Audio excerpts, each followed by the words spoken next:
Добре дошли в канала на Стадионът, където ще направим обзор на победата на Левски с 2-1 срещу Локомотив Пловдив на стадион Георги Аспарухов. Сините трябваше да треперят, за да стигнат до този успех, въпреки че показаха много добра игра през по-голямата част от срещата. Защо се случи това? Сега ще се опитаме да намерим отговор на този въпрос. Запуснем резултата. Сините започнаха мача много добре. Още в първата минута Марин Петков беше останал сам срещу вратаря от корнер и можеше да вкара, а в 9-та минута логичното се случи и Алекс Колев вкара своя гол от Дуспа, която реализира успешно срещу нарушение срещу него. Като Дуспата нямам съмнение за нея, след като я прегледахме от много камери. Защитник на Локомотив Пловдив си слага крака и пречи на Алекс Колев да стреля и това по всички правила е Дуспа без никакво съмнение. Но преднината от 1-0 беше най-малкото, с което Левски можеха да се задоволят през тези първи 20 минути. Те доминираха, връщаха си топката с контрапреса и нещата изглеждаха фантастично. Направи впечатление, че Левски този път атакуваше през центъра много по-директно, не се залагаше на безумни центрирани от всяка атака и това определено даде резултат. Дали промяната на Станислав Генчев да замени Сангаре с Евертон Бала даде този резултат или Локомотив Пловдив просто са прекалено слаби и Левски можеха да играят по начина, по който си искат. Разбира се, няма как да знаеме, може би е по-малко и от двете, но определено първото полувреме е нещо, което сините фенове със сигурност са се насладили да видят и са останали щастливи от своя отбор. Трябва да споменем, че за развитието на матча огромно влияние има и това, че Левски не поведе с 2-0 в самия край на полувремето, когато Марин Петков удари греда в 43-та минута след изпълнение на корнер. Но сините се оттеглиха с преднина от едва един гол на полувремето и въпреки, че Локомотив Пловдив не играха абсолютно нищо, както по правило се случва, нещата за отбора, който доминира, но успя да вкара само един гол, започват да се объркват. Като че ли тази среща беше под индиго с вчерашната, в която ЦСКА победи, но пак водеше с 1-0 на полувремето и след това Спартак Варна дори можеше да поведе през второто полувреме, ако си беше вкарал двете 100% положения, а те вкараха само едното. Нещо подобно се случи и на Герена, защото Локомотив Пловдив имаше 63-та минута много опасен удар, който ако беше попаднал в рамките на очертанията си мисля, че нямаше шанс да бъде спасен. А в 68-та минута Димитър Илиев изравни резултата от Дуспа, като големия виновник за гола индивидуална грешка в защита.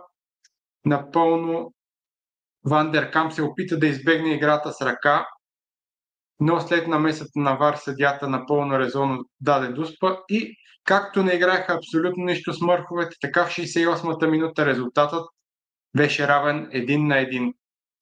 В този момент със сигурност много кошмари на сините фенове от предните сблъсъци са започнали да идват в тяхното съзнание, защото определено честно трябва да кажем, че Левски заслужаваше да води на този етап от матча и резултата от 1-1 по никакъв начин не оправдаваше това, което видяхме на терена, но пък и доминацията на Левски от началото на второто по време не беше същата и макар че да не допускаха някакви смислени атаки от Локомотив Пловдив, отново се видя, че индивидуалните грешки са това, което изяжда главата на Левски в много от случаите и тази Дуспа можеше да бъде такава, защото тази игра с ръка беше абсолютно индивидуална грешка. Той не беше притесняван Ван дер Камп от никого, но от игра по този начин и резултатът беше изравнен. Но тук идва положителното отново за Левски, защото те се нуждаеха само от 3 минути, за да си върнат преднината в резултата. Голмайстор стана Мислович. Това е неговото първо попадение и така футболист, който беше отписан, че няма бъдеще с този отбор, вкара първия си гол и определено впечатли с изявите си на терена, като този гол се оказва победен за отбора на Левски, както се разбра по-късно. И това определено може да му вдъхне още много увереност, като на практика мисля, че се явява ново попълнение за Левски, след като беше върнат състава и за момента той оправдава доверието на Станислав Генчев, като Марин Петков даде асистенцията за попадението на Мислович, а малко по-рано Алекс Колев беше заменен. И така, след като Левски стигна до предината отново, нещата отново се объркаха. Просто този отбор за момента не може да затваря мачовете си и един слаб отбор, който на Локомотив Пловдив, който е на 13-та позиция от 16 отбора, можеше, благодарение на индивидуалната класа на Димитър Илиев, отново да стигне до равенство в резултата, но само късмета покри сините. Смъртвите нямаха много смислени атаки, разчитаха на индивидуалната класа на своя капитан, който в 85-та минута отправи един феноменален удар извън наказателното поле, който рикошира в горната греда. Но ако беше влязъл, според мен нямаше връщане назад за Левски и те щяха да загубят точки, въпреки феноменалната игра за мен през първото полувреме. Едно от най-силните полувремена от началото на сезона на Левски, в което те правеха смислени атаки, връщаха си на контрапреса топката и просто футболът беше удоволствие. Бяха удоволствие да бъдат наблюдавани играчите на Левски през първото полувреме и може би само липсата на малък шанс им попречи да решат матча, но те трябва да реагират. Не може, ако не си решиш матча през първото полувреме, да се стига до подобни неща, особено на свой терен срещу отбор, който се намира в дъното на таблицата, макар и Локо Пловдив, макар и с име. Просто това, ако продължава на амбициите на Левски, които вече не са за титла, със сигурност трябва да бъдем реалисти. Сините няма шанс да спечелят титлата, но Станислав Генчев, защо да не иска от отбора си да завърши, например, на второто място. Това е напълно реалистична цел предвид проблемите на Ботев Пловдив, които след проблемите с собственика и забраната, според мен след зимната пауза там ще настъпят много сътресения и те ще се сринат в класирането.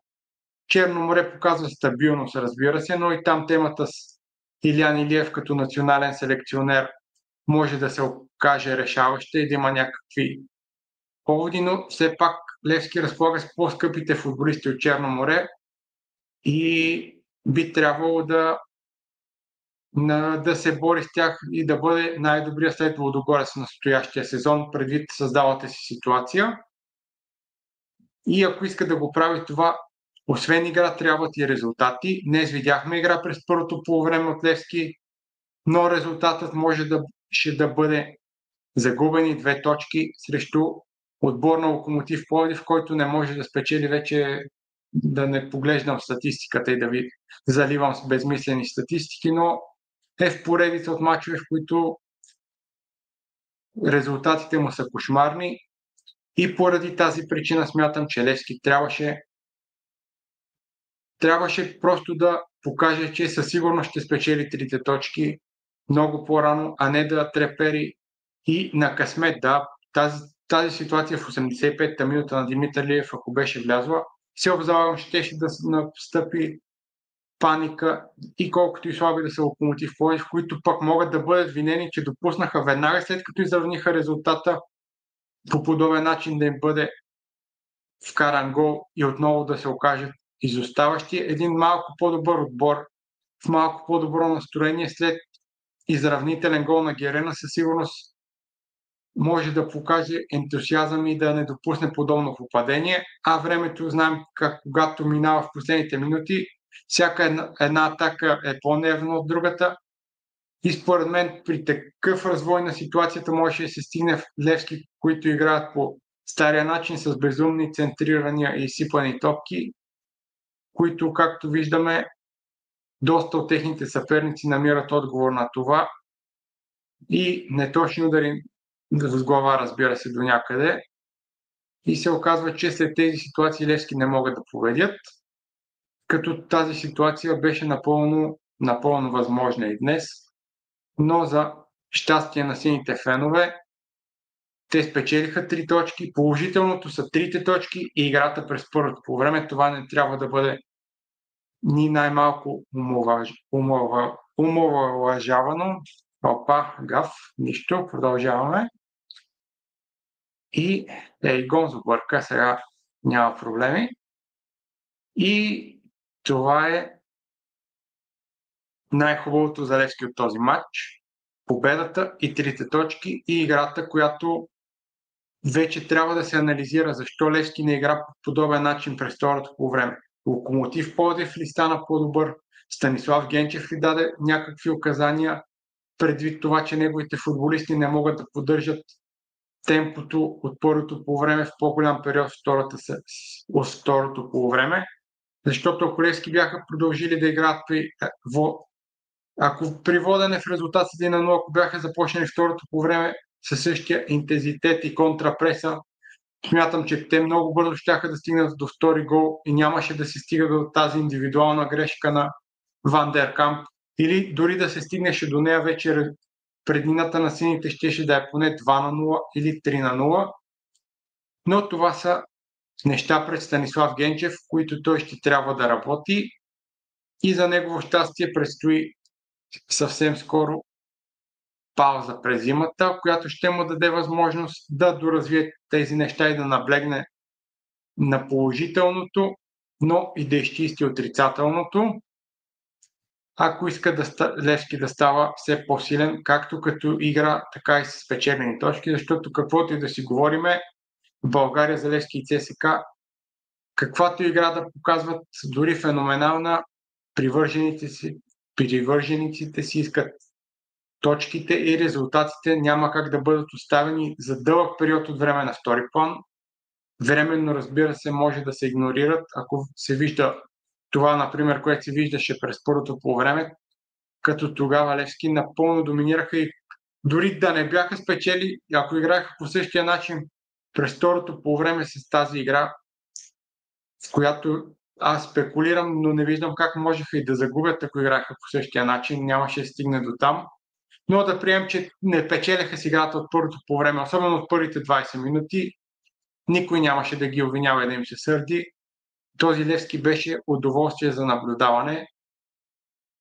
И сега просто предстои да видим дали отново ще видим подобен Левски в следващите мачове, дали това се дължи, тази доминация се дължеше и предвид това, че Локомотив Пловдив не бяха толкова силни и не можеха да противодействат на сините, като само времето може да покаже и следващите мачове какъв е точният отговор, но определено Станислав Генчев има рецептата, която да надгражда и ако виждаме много по-директни атаки от сините, според мен това е ключът за техния успех. Видях, че с разигравания директно през центъра с 2-3 подавания сините стигаха до удари и голови положения, които бяха чисти, за разлика от безкрайните центрирания, които не видяхме, разбира се, в този двубой, но говоря за предните сблъсъци, в които просто се чакаше нещо, грешка на противник, меле,